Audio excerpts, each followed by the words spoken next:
And then I've got episodes of me falling asleep too. My bad. What are you doing? Am I gonna fall? have the black screen.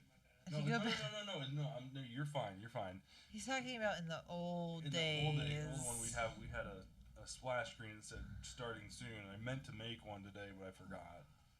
Gotcha. All right, you guys. We're good. All right. Sorry, I'm bad. It says watch the entire family take on the Fortnite.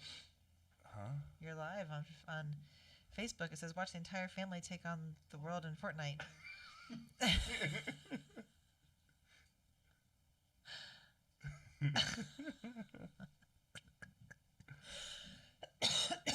I got the Rona.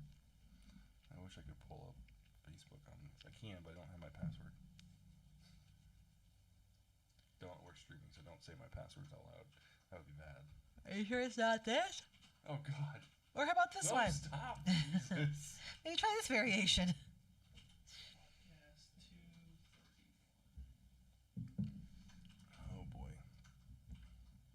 Do you know how many hours of our life that is talking to ourselves? There you go. Okay, you guys are live. Sweet.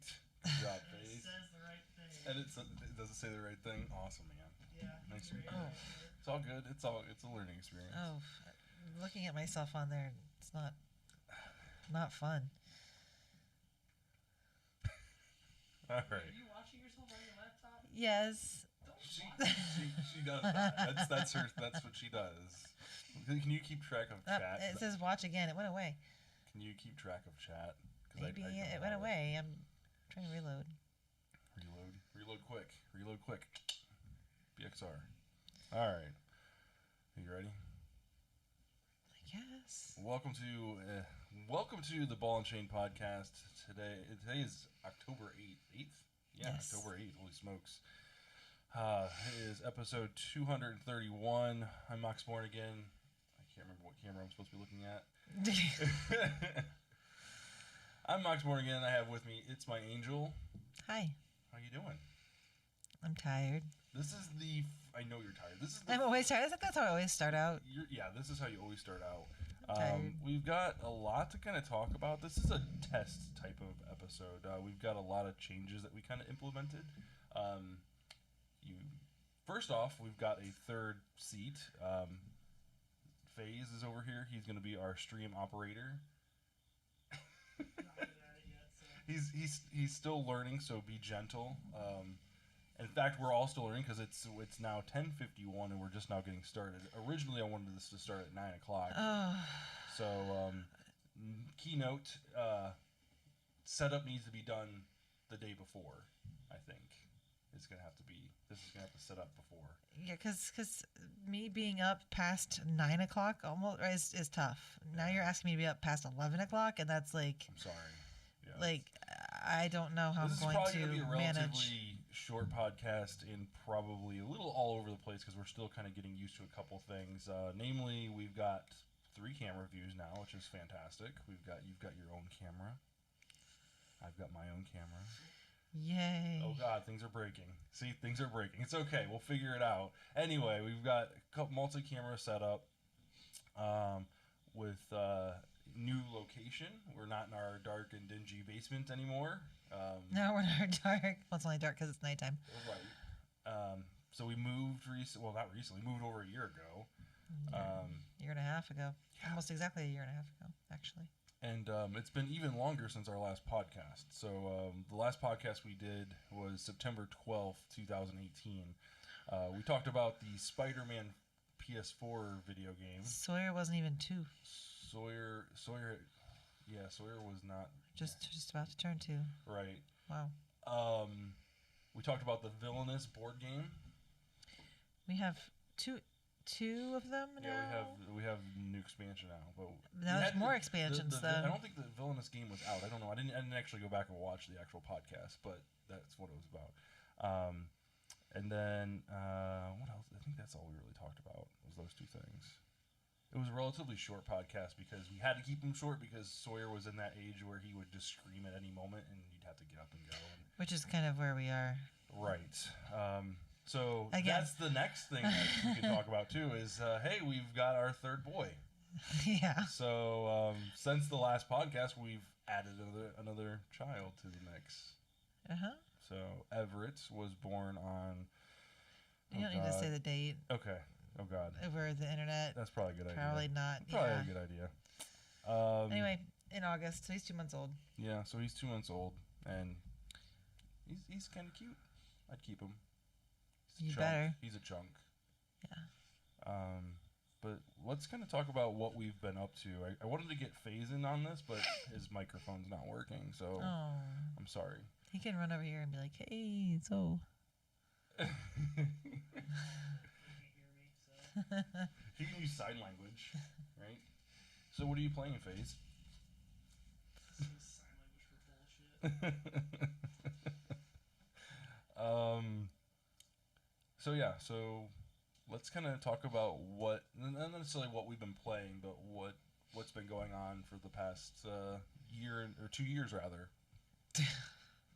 Well, start. Go ahead, Amanda. You want to start? I mean, you kind of covered my 2 years.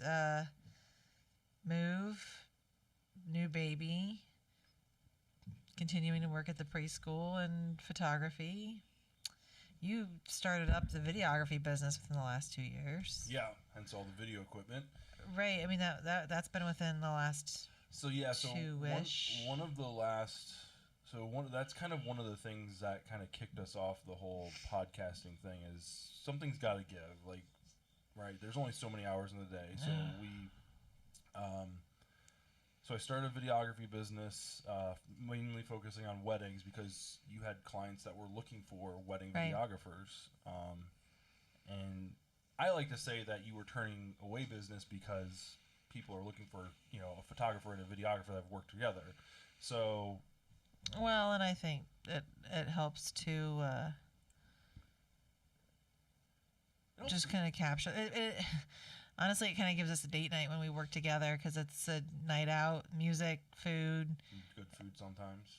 Sometimes good food. Sometimes you get boxed lunches from like Speedway. Not often. No, that's only happened one time. 99% of the time, it's good food. Right. So yeah, it's almost like having a date night out, but you're still working. So But so that was one of the reasons why the podcast kind of came to a screeching halt was, trying to acquire equipment, educate myself, editing, shooting, and then also having the new baby. well, that's just been the last 2 months. But no, I meant Sawyer.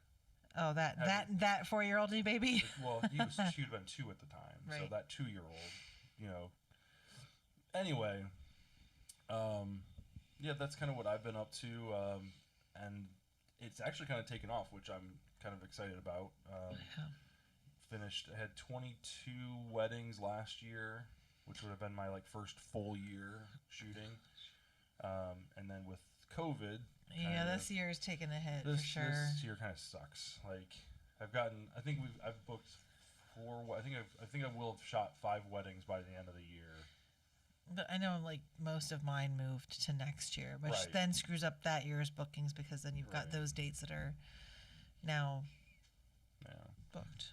So let's talk about what we've kind of been playing a little bit. My list is a little bit longer, which we've kind of got some crossover here. I don't have a whole lot of lists because babies take up a lot of time.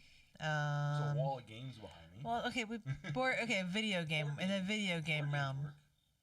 That's where the baby cry too. In the video game realm, not a lot. Fortnite is probably within the last couple of years.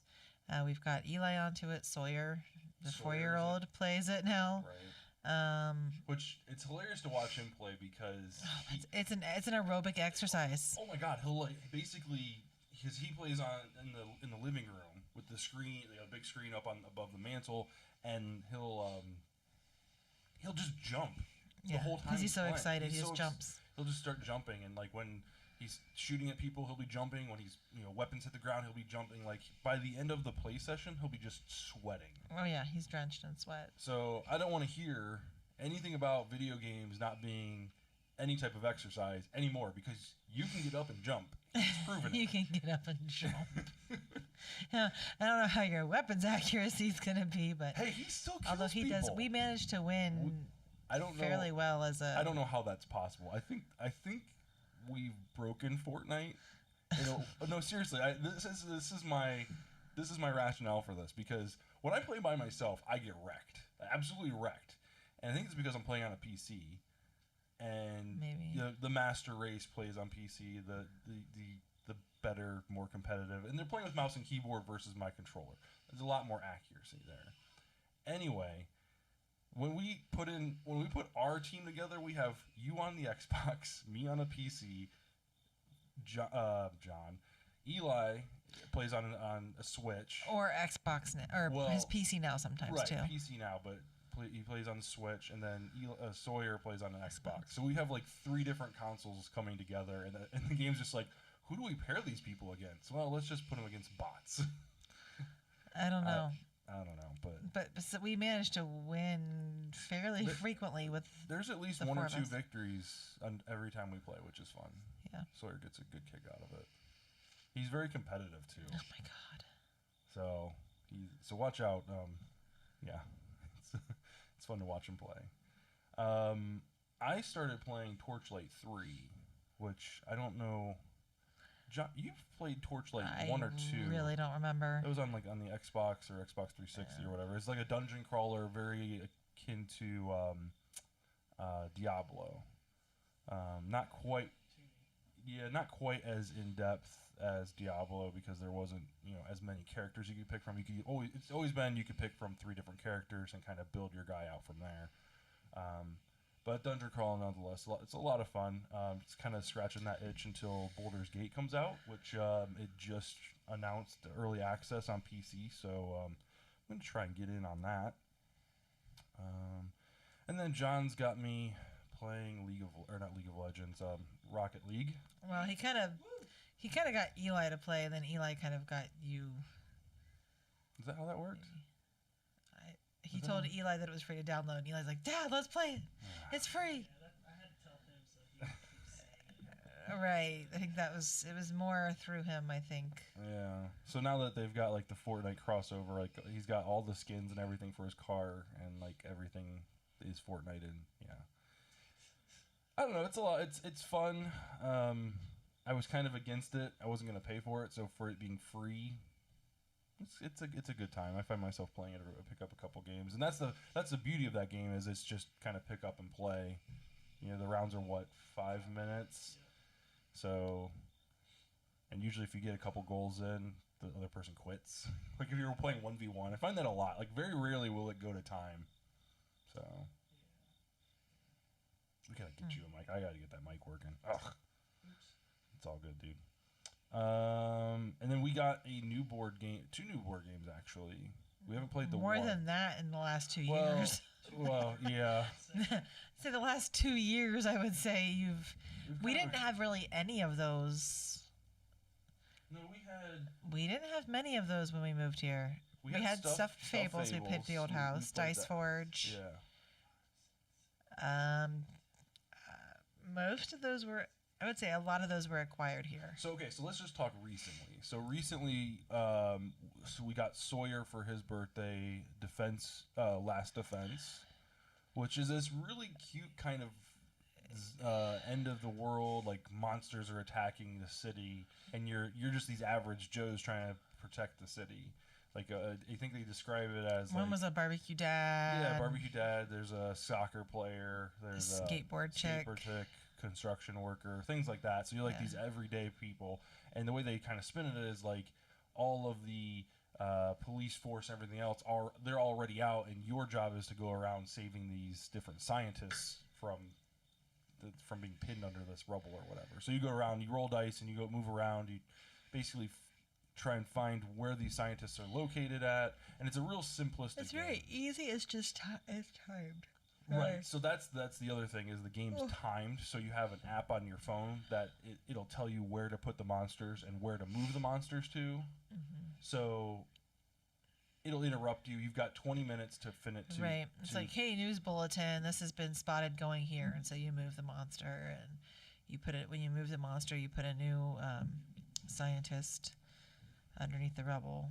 Right. And so to save the scientist, you have to acquire 2 different icons. So it could be like a rope and a pair of night vision goggles or something like that. Right. Once you have those two things, you can save the scientist, and then you got to bring the scientist back to like the center location, and each monster takes two specific scientists to defeat. Yeah. And then once you kill four scientists, once you kill four monsters, the game's over. Yeah. We've managed to win the game once out of 4 times, which the first time doesn't count. We got completely wrecked. But Yeah. so So that's new. Recently, that Call to Adventure game, which we haven't played a whole lot of yet, and honestly, I don't remember a lot about it. But that was more like you created your own hero. yeah, it's like your own essentially. legacy type of thing. Like Yeah. that was kind of fun because like when you finish the actual game, like you have like this kind of story played out of like the enemies that you've defeated and like kind of like the different battles that you were part of and like your honor and stuff like that. Yeah, that's right. I kind of forgot about how that game goes. So that was interesting. Last year for Christmas, you got the Above and Below game. Yeah, Mom got that for me. That is a fun game. There's some good storytelling elements with that. Photosynthesis is a That sounds different. like a very boring game, but Right. it was really good. That's more of a strategy. There's just a lot of different types of games. People say, "Oh, what do you do?" "Oh, we like to play board games." "Oh, Oh, yeah, we play Scrabble. We play Monopoly. Yahtzee," and it's like, no, not those kind of. I mean, not to say that those are bad board games. I like playing those games too, but that's not when I say play board games. I usually go. It's more like tabletop game. Like I don't necessarily call them board games usually. That's a good way to put it. Oh, I just broke it. Oh God. What are you doing? All right, so we've got John. What have you been playing over there? I know we can't. I can relay what you're saying. A lot of Rocket League.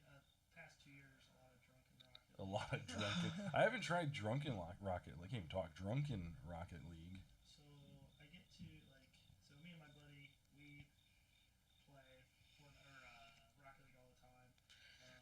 We'll drink while we play and get really good. And then Gotta there's a point to where we just crash and burn. We both get off angrily. We both say we can't leave happy. We have to get pissed off before we can leave. Right. We'll play until we get pissed off. So no, it's not like play till you lose. It's play till you get pissed off. Play till you get pissed off. Which happens pretty easily. 2K, been playing basketball a lot. 2K Rocket League. Yep. Okay. Dead of Winter. Andrea likes Dead of Winter, man. Oh, She you mean or Mansions of Mansions Madness? of Madness. We've got a The board new game. campaign. That's a big one. We need to have you guys over and play some more of Mansions. That's a lot of fun. I like that game. Yeah. And Andrew's not a big board game person either. So her saying, "Yeah, I like that," was shocking. It was Like, shell shocked. What did you say? She's like, "I want to go play that." I think the fun, a lot of the fun behind Mansions of Madness, it's D&D-esque. I mean, it's very, very story driven, and very open ended. You can go anywhere in the mansion I want. I can go open this door. Or I can't be like, oh yes, I'm going to open this cabinet that's not here. But they tell you, they give you lots of things a lot of choices, a lot of doors to open, a lot of It's very D&D-esque. It's light. It's light D&D. right. I mean, you're rolling dice for success. Your character has different advantages and disadvantages, Yeah. weapons and things like that. So yeah. Strengths. But I think the story element of that is really kind of what gets me going. It's just like, okay, what is, I've got 3 different things that I can interact with. Which one, you pick up a piece of paper, it's like, oh, it's just scribbled on paper. Like, oh, well, that's dumb. And then you go over here, it's like, this is an, very elegant painting, and it's depicting this, and you recognize this person from, Right. whatever. It's like, oh, this is Well, and the other thing is too is it's app driven, so you can play the same story, and while the story is the same, rooms may be laid out in a different manner. So you might think, hey, I need to go to this place to find this, to get this, to move here, to finish this part of the investigation. Well, you may open that door and find out that, oh, that's not the room you thought it was going to be, which is nice for replayability. But it's also kind of, I want to say, it's not really set on a timer. You don't know that I've got 20 minutes to finish this, but the game does kind of start to recognize, hey, they've played for this long. Let's make, the NPCs, the bad creatures or the cult that's doing this spell, they're over here. Even if you haven't found out what's going on with them, they're over here performing it, and you're out of time. The monster's now gonna be spawned into the world or whatever. Right. So you do have a sense of urgency that the game kind of forces you into. Yeah. Like, I think it tracks like how many turns you've had, and that's where it's like, okay, they've had this many turns and they're not proceeding. It's time to push them forward, and they start, dropping monsters in, or like some of the games where they were like, You start going insane a lot you start faster. going insane, or like the actual mansion starts disintegrating and like just goes into the void or whatever, and is gone forever. So it's interesting how they kind of push you forward and challenge you, but it's what is it? Path of the Serpent. Path of the Serpent. That's the new one that we've got. We've played one or two of the campaigns. A couple of them. Played two. I think we beat the first one. The second one we sucked at. But anyway, all right. So I've got a couple topics of discussion.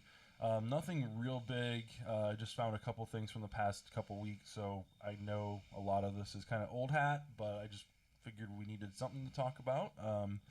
So the first one that I wanted to talk about was the Magic the Gathering Secret Lair, Walking Dead, and this is kind of like an ongoing story,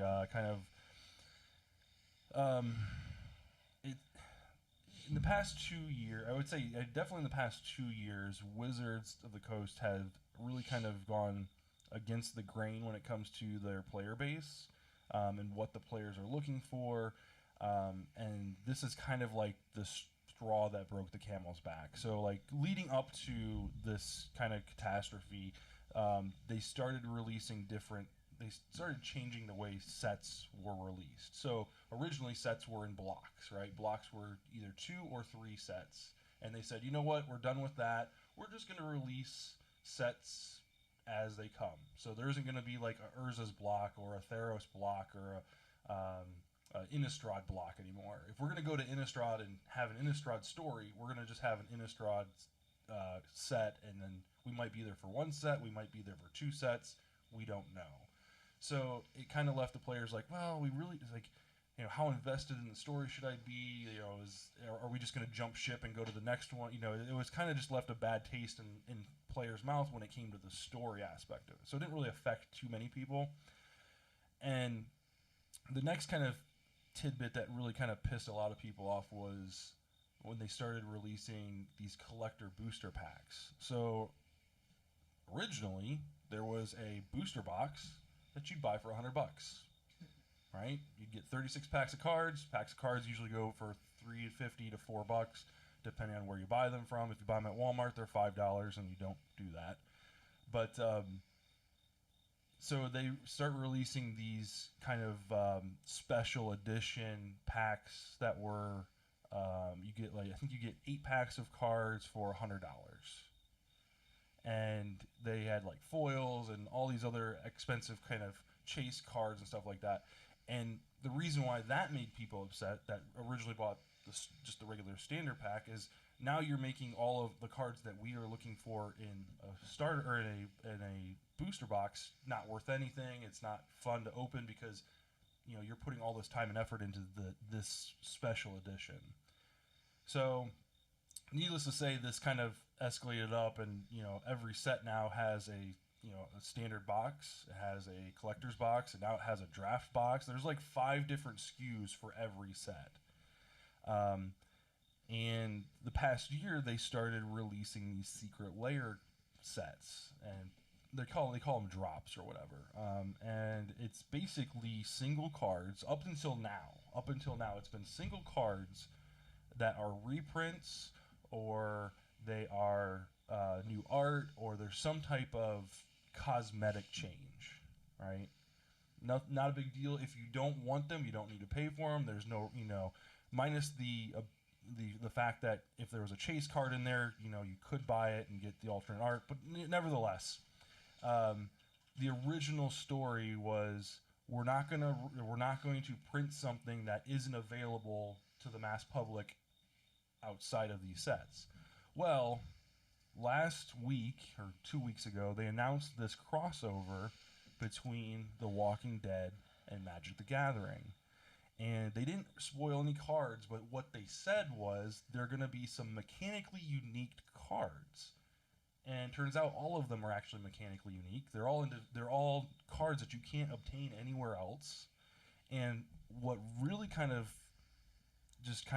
sent this over the edge was these cards are going to be legal in Commander, they're going to be legal in Modern, and they're going to be legal in Legacy and Vintage.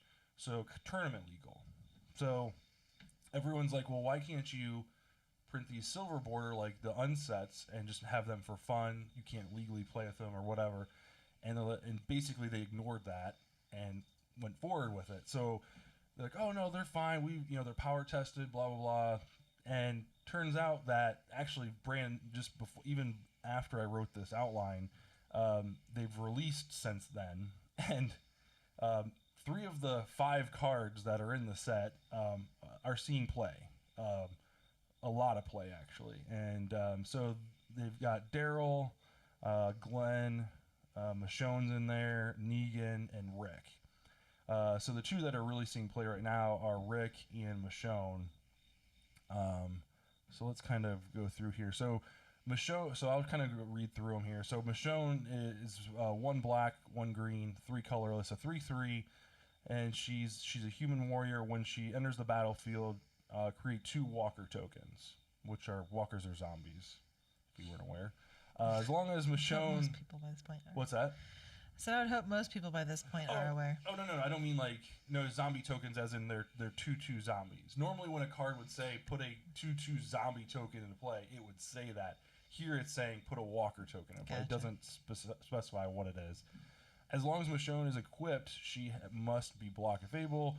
When Michonne and at least 2 zombies attack, so switching, that's really weird that they switched that verbiage there. She gains indestructible until end of turn.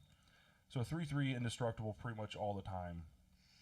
And then you've got Daryl, who's a 4/4. At the beginning of your upkeep, target opponent creates 3 walker tokens. You can tap Daryl to deal 2 damage to target creature, and then whenever a zombie an opponent controlled dies, you draw a card.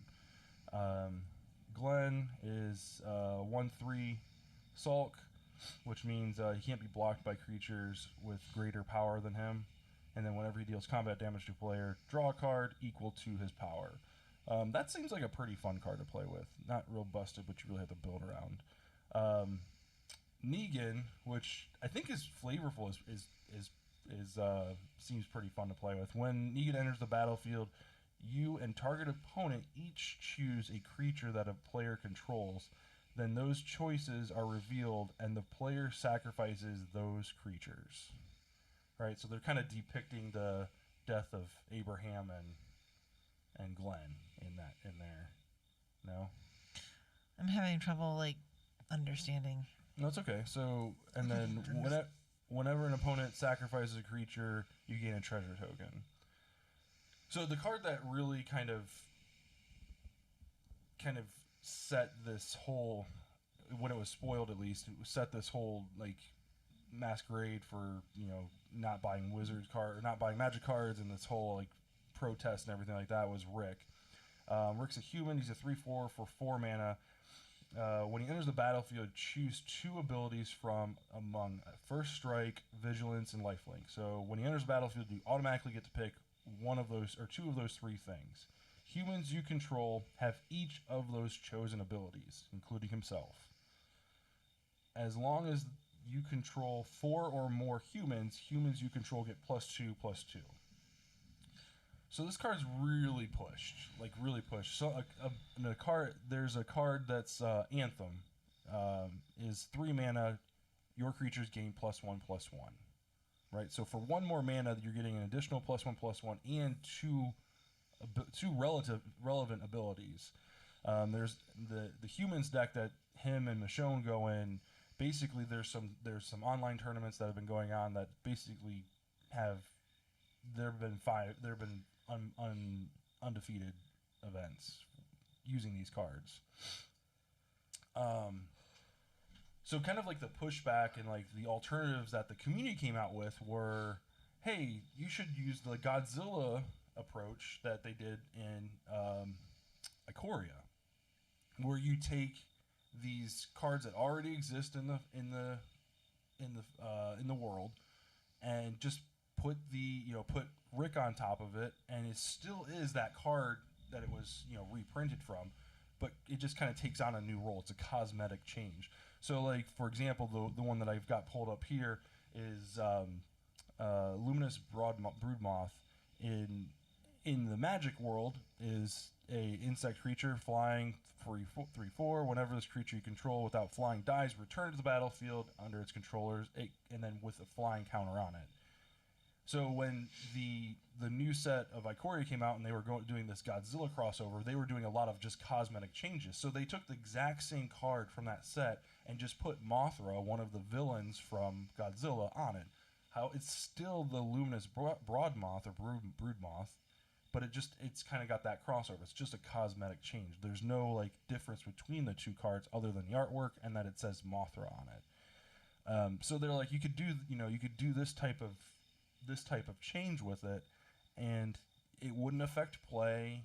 People that want this type of thing or want their Walking Dead into their Magic the Gathering can get that. But it's just one of those things where Wizards originally said that they're not going to be printing cards in these secret layers that would affect any type of gameplay. They're really for just cosmetic changes, and here we are making individual cards, selling directly to customers, and kind of cutting out LGSs, local game stores, right? Because local game stores, they have to buy these, to stock them or whatever. But at any rate, it's just one of those things where they kind of dropped the ball. They've yet to say anything too substantial about it. They've recognized that people are pissed off about it, but they really haven't said, this was kind of the wrong idea. And the other kind of downfall for this series, this Secret Lair series, is they're only available for a limited time. Like they take orders for a week and then they're done. They don't print anymore. They're just done. So if you don't order it, you have to buy it secondhand, and that is so far I've got a couple examples up here. So far has not been very lucrative for someone that missed out on it. So the other thing that people are upset about is, these cards might not be good now, but in the future, if you print some busted ass card and all of a sudden Negan pairs really well with it, okay, now I need to have Negan for my deck, and how much is that Secret Lair going to cost me? So for example, the Godzilla lands originally sold for $29.99. Now they're selling 5 basic lands with alternate art, $57. That's what you have to buy them for online. So an additional $20, $30, excuse me. There's the one that's kind of like the most egregious is the International's Women's Day. That one went from $49.99 to $70. That you can get it now for $70. The Lightning Bolt, $30 to $40. And the thing that kind of scares people is these are all cosmetic changes, right? So like cosmetically, if you want, like the Lightning Bolt series originally was $29.99 and you just want some fancy new artwork for your Lightning Bolts for your red deck, you're going to pay $40 for it, for those 4 cards. So I guess this is just, to me, it's just kind of not Microsoft, Wizards kind of losing sight of what makes the game great. And it's the interactions, the players, having all the these fancy flashy cards and stuff like that might be fun and exciting, but like now that you're printing individual cards for players to buy directly from Wizards, A, you're kind of screwing over your local game store, but B, like that just doesn't seem, I don't think it's not very ethical, I think. I feel like they're losing their way. I really do. It's unfortunate, and I don't plan on buying any of these, but it's just I'm not interested in the alternate artwork. But when you're like, hey, you know what? I want to be a competitive Magic player or whatever, and you have to have this one card. Like, you know, how is paying an additional $40 for these 5 cards gonna fare when it's not cosmetic? Now it's they're required to be competitive in this format. So it'll be interesting to see going forward how expensive they get. Because right now, if you go, because you can only buy these through Wizards, you can't buy them through TCG Player or Channel Fireball. Like they have Channel Fireball and all of them have like pre-orders up, and their pre-orders are going for $130. So you can buy them from Wizards for $49.99 right now, or after the week's over, which is tomorrow. That price is going to go up. Like there's no way. Like that 130 was before they spoiled Rick too. Like before we knew Rick was in the set. So anyway, I was waiting for your yep. You said you were going to say a yep. I did. Okay. Anyway. Yep. Yep, there we go. Next one. Let's see here. Microsoft. So Xbox Series X, new Xboxes are coming out. Xboxes with a plural with S. Xbox I. I don't know why my computer's doing this. It's really strange. Anyway, so I kind of want to talk about which system is right for you. Kind of go over some of the specs and things like that and what to look at. So there's two different SKUs, two different systems. There's the Series X, which is the more expensive of the two, and then there's the Series S, which is the lesser expensive of the two. So the CPU, so the big difference between the two is kind of like what they're shooting for performance wise. So with the more expensive one, I believe I didn't write the prices in here. Crap. I think it's 40. Like $500. I think it's right? $500 for the X, and I think it's $300 for the S. That's what you said. 5 and 300. So the Series X, they're shooting for or quoting that they're going to get 4K resolution at 60 frames a second. They're doing this with a faster GPU and a more powerful CPU. The CPU really kind of more or less affects like the snappiness of like the interface and things like that. The GPU is really what's going to be pushing that 4K resolution. It's got slightly more RAM, which I really don't think that's going to affect too much unless you're playing games like GTA where you've got this huge open world. The difference between the two is the X has 16 gigs of RAM versus the S having 10 gigs of RAM. The one thing that really has me kind of boggled is the Series S doesn't have an optical drive, like it's all digital, but the hard drive is smaller. So it has 512 gigabytes of SSD. And the one that has the optical drive, the more expensive one, has 1 terabyte. Seems kind of backwards. No? Yes. Yes. So kind of what I'm thinking is if you don't have a 4K television, there's no reason to buy an X. I don't like digital copies of games. See, that's true. That's very true. So if you want the disc game, you'll have to go with the X then. Right.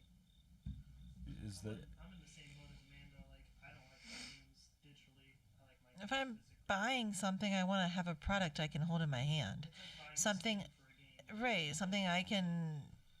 If I want to resell it, I can. I mean, you can't. If you want to borrow a game, if you want to rent a game, if you want, I mean. that is very true. I didn't think about that. The renting games or selling back the games. That's a huge downside to the S. Yeah, I just, I mean, what's to stop them from saying, oh, we no longer support it and your system's dead and it's gone and okay, bye. Like, You know it's I've spent $60 and now I have nothing. You know, Like, it's funny you mentioned that because I don't have the specifics, but they 343, they did something. They edited Halo in the ODST. One of the badges or whatever that you can put on your name behind, like when you're in the loading disc or loading screen or whatever, and it shows all the players. One of them was like police sirens or something like that, and they said it was offensive or it was too triggering, so they removed it from the game. Like something that was originally on the disc Right. has now been removed. Like, well, it's not an option. I guess I'm wondering. I'm willing to bet if you disconnect from Xbox Live and reset to factory default your system, you probably will get that back. But you can't play online with it or anything like that. So, Right. like digital copies, what's to stop companies from saying, we don't want you to have that anymore? yeah. That's offensive. What's going to be offensive tomorrow? Well, I mean, you think like that Call of Duty with the levels that were iffy had. Yeah, was it No Russia or something? I mean, No think Russia, about like those levels or something You happens murdered or everything in right in the airport, or think about a game and then a week later something happens in the real world and they go, ooh, maybe this wasn't a good idea to have this in here. Let's edit it. I think removing whole levels like that might be a difficult thing, but changing like speeches and things like something an NPC says or a response or something like that's a possibility. And Yeah. it's like, hey, that's not the artist's original intent, and you're changing it. That is kind of forfeiting a lot of freedoms by going digital only. Yeah. I don't like digital things. I want the actual I item. want the thing. I want the. If I buy something, give me something, not just. They'll give you a receipt. There you go. A digital receipt. You could hold on. Oh, yeah.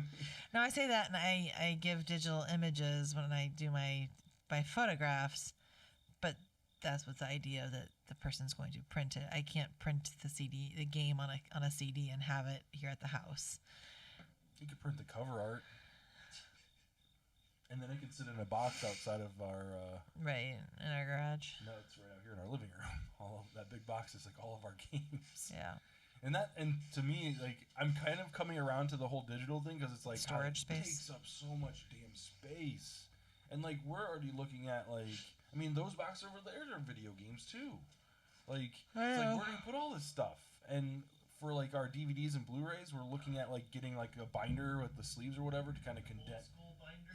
something, because like it's where do you put all of them? Like originally I had them. We bought this stand just for the DVDs, and it's just like shit. They're not even getting used. Like it's just taking up space. So like in that aspect, But then again, we also don't play them, so then you could resell them, which you could not do. I mean, I wish there was a way to. when was the last time we played any of those games in those boxes? Pretty soon you're not going to be able to resell them because game systems aren't going to have disc cartridges. Yeah. True. I mean, you're only going to be able to use them on the system they come out on. Unless Yeah. in which we have a lot of the old You guys systems. have all yours hooked up, so. Yeah. But So I don't know. I'm kind of. I mean, it's awesome that Microsoft came out with a less expensive version, like $300 for a new next generation console, and it doesn't do 4K. I didn't mention that. It does the 1440p, so it does higher than 1080. So all the TVs in our house are 1080. So we wouldn't even get an advantage of getting the 1440 because it would downscale to 1080p. But if you know you're going to get a 4K television like the next year or so, which they're stupid cheap right now. Like we saw Samsung had one on Best Buy for $350 for like a 50-inch. $350 for a 50-inch 4K television.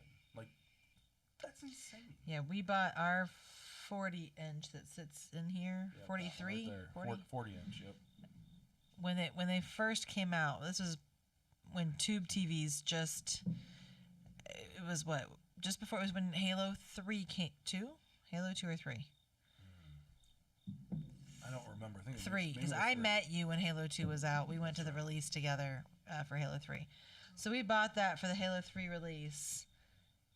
We've been married. It'll be 13 years. We've been married. So it was before we got married. So That thing's still cooking. about 14 years ago. Yeah.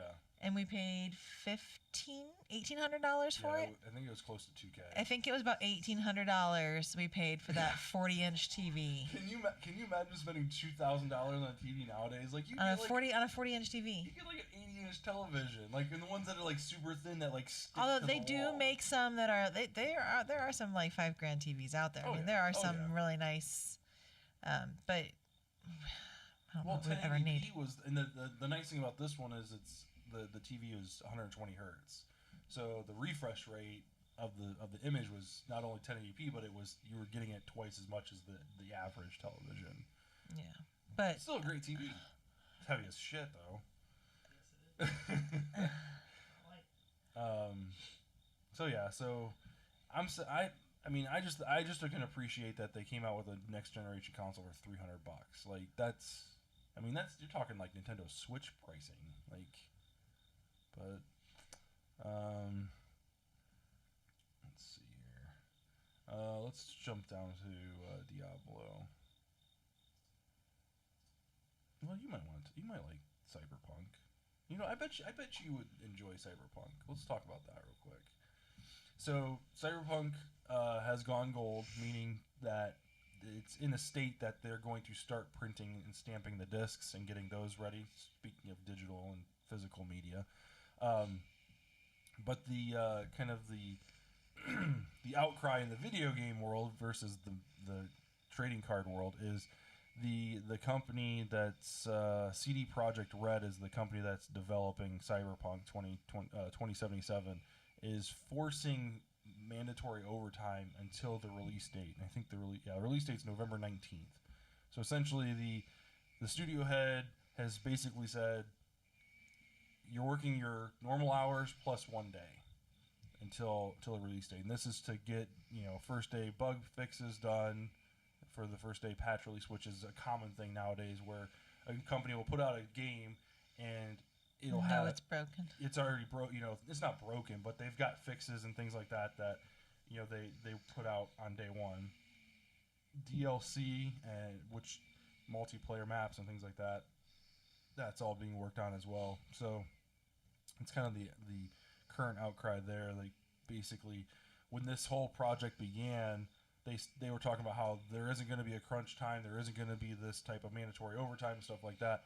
But in my opinion, like you do what you got to do to get the job done. And a game like Cyberpunk 2077 is an open world RPG type of game where you create a character, you join alliance, and kind of go from there. Very I wouldn't say like World of Warcraft type of. It's more like Oblivion or Fable. Maybe like Fable would be a decent kind of comparison. But those games, if it's not like if it doesn't hit the ground running, and they've already spent so much money on it, if it doesn't hit the ground running, like it's been pushed back. I think it's been pushed back at least a year from release. So if it doesn't like make money right away or at least start breaking even, and that's what these multiplayer kind of can affect that. That's what like these day one patches, like if you're missing things and stuff like that not necessarily game breaking, but like can affect how the reviews come out and things like that. People aren't going to buy it. I mean, and it could affect the bottom line. Studio can close. So my thing is, suck it up for another month and a half, or it's actually no, it's almost a month now at this point, and work the extra day, be happy. And he also said that they're going to be well compensated, so it's not going to be like it's not paid. So in a time where some people are having a hard time finding jobs, like getting a couple, few extra bucks here or there for the extra day that you're working, like I don't know.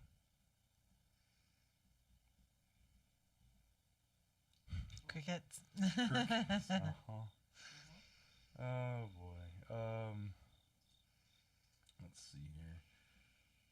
And then the last thing I wanted to talk about is Diablo 4 quarterly update came out a couple weeks ago actually. They kind of highlighted one of the things that they highlighted in this update was the skill tree, and this is something that this really kind of gets me going when it comes to Diablo. Is what type of skills are there going to be? How is it going to work? What type of leveling system do they have? So they kind of spelled out how the skill tree is going to work, and it's kind of similar to in the past. But there's, I know, right? But the cool thing is there's going to be like augmentations to your existing spells. So like you'll obtain like ball of lightning or whatever. Take that for example. Your character spits out this ball of lightning that goes forward so many meters and it attacks anybody around it, right? And as you level up or whatever, it does, goes further, deals more damage and stuff like that. But there's going to be augmentations which in the tree kind of break off of that main branch, and you can augment it in the sense that you can have it do something when it gets to the end. So like maybe at the end of it goes 4 meters and then stops, rather than disappearing, maybe it explodes or something like that and deals like damage over area effect or whatever, or it grants you health or something of that nature. So you can kind of augment these different spells the way that you want to play or the way that your party needs you to play or whatever. So I thought that was really cool. It's not just like, oh, every druid has this one spell and this is exactly how it goes when you're level 1, 2, 3, 4, 5. Whereas with this, with this kind of skill tree, if you're a level 3 druid or whatever, your spell might be different than my level 3 druid, and the way it affects the battlefield and stuff like that. So just another way to customize your character so that's more like what you like to play as. So not every druid is the exact same druid. You could be a tank or a damage or aggro character. Right, yeah. That's kinda nice. Yeah, exactly. The other cool thing is they've got like these roots that are at the bottom of the tree, which augment things even further. So different, so as you're leveling up through the tree, there's these little nodes that you'll unlock as you go through. Like there's a node in between 2 different skills or whatever, and when you go past it, you'll unlock that node, which will let you spend down in the roots or whatever. So you'll be able to increase damage with lightning or increase certain aspects of your character, through the roots of the tree. Skill tree, which I thought it's pretty creative. I mean, it's another way to kind of customize your character. Like, are you dealing lightning damage? Are you dealing this type of damage? Are you a healer? How, essentially making your character even more personalized to how you play. So that makes me feel good that they're not just like copy pasting what's already there. So I need to get you into Diablo. I think you would really like it. I think you would. What's it coming out on? What platforms? I think it's coming out PC, Xbox, and PlayStation. I think it's a Could good. be on the Switch too. Diablo 3 is on Switch. That's a good question. Let's look that up. Diablo 4 systems.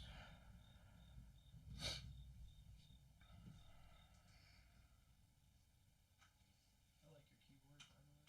Thanks.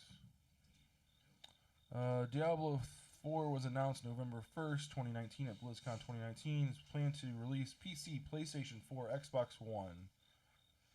Development on the PC and console builds happen simultaneously. Huh. Wait, cross-platform? That's the next question. Blizzard confirmed it's working towards Diablo 4 crossplay in an interview. So yeah, looks like,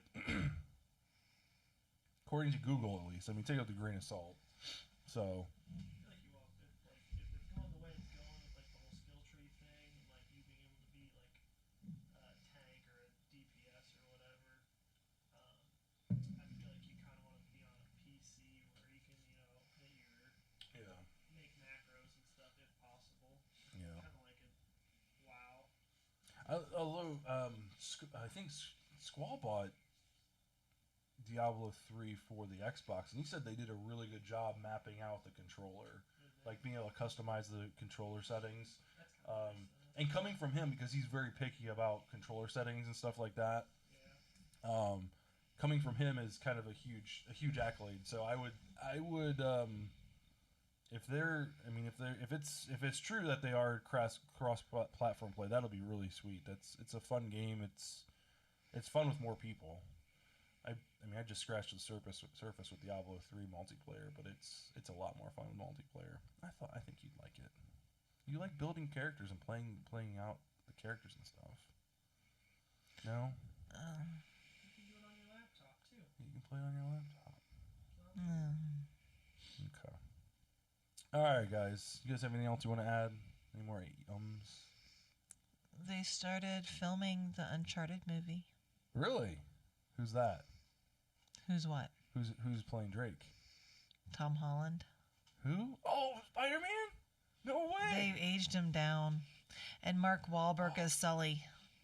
Oh, really? You don't seem to care for that. Well, wait, hold on. Honestly, And Mark when's this Wahlberg would probably honestly be the better choice for Nathan Drake, just age-wise and appearance-wise. So is this Honestly, but So is it taking place before the games or doesn't it say? apparently it just says that it's controversial that they've aged him down. I don't know if it's technically. I'm not sure if it's supposed to fit in the storyline of the games or how it's. I don't know, I could see. I mean, the way he plays Spider-Man, like kind of that snarky teenager. Yeah, but Drake's supposed to be like in his 30s, 40s in the games. 40s? Really? This says it's depicted as a man in his 40s, which to me seems a little old. I'd say in the 30s, but Yeah, I would say 30s, mid 30s. maybe. You think he's that much older than us The or dude younger than murders us? A lot of people, though. So Yeah. He probably doesn't age well. So he could be like 22. No, he's and not has that like young. a 50,000 head count. And he's like, oh my god, I see dead people at night. No, he's not that That would young. probably age you. I mean, if you look at the screen, like, I mean, Tom Holland needs a beard. I think he's too young to grow a beard. He's got the baby face. Yeah. It's Hollywood. They'll throw one on him. I mean, they bring people back from the dead. They can give him a beard. Well, Sully seems like he's pretty old. I mean, he looks like he's in his 50s, 60s, though, too. Yeah, Which, yeah. I don't know. We'll see. I mean, I like Uncharted. I feel like the casting might be a little. We'll have to watch it, but It's all going to come down to the script. If the script is bad and the movie's bad, it's a bad video We'll game see. movie. and it totally could be. Antonio Banderas is supposed to be in it too, but I don't know who he's supposed to be playing. It's been so long since I played an Uncharted game. Yeah. Okay. Anyway, that's all my 2 cents on anything happening in anything right now. So Anything happening? Anything? All right, guys. yeah. All right. Well, I appreciate you guys watching. This is kind of, like I said, a kind of a test stream. We don't have chat. Do you have chat? Do you have access to chat? I don't. I mean, I can see the video if people were Okay, chatting, but we need to figure that out. And I got a couple audio things I need to figure out. I got to get that microphone working for the operator. Because yeah, that's a thing. So, all right, guys. Make sure you leave a like on the channel. Head over to our YouTube channel, youtube.com/72DPI online. Get subscribed. We're going to be hopefully bringing the podcast back on a more regular basis. Like I said, we've got some kind of audio, video, and functional kinks to work out, but we'll get through it. So thanks again for watching, and if you were on Facebook, thank you guys for watching as well, and we will see you guys in the next episode. bye. Bye. Bye.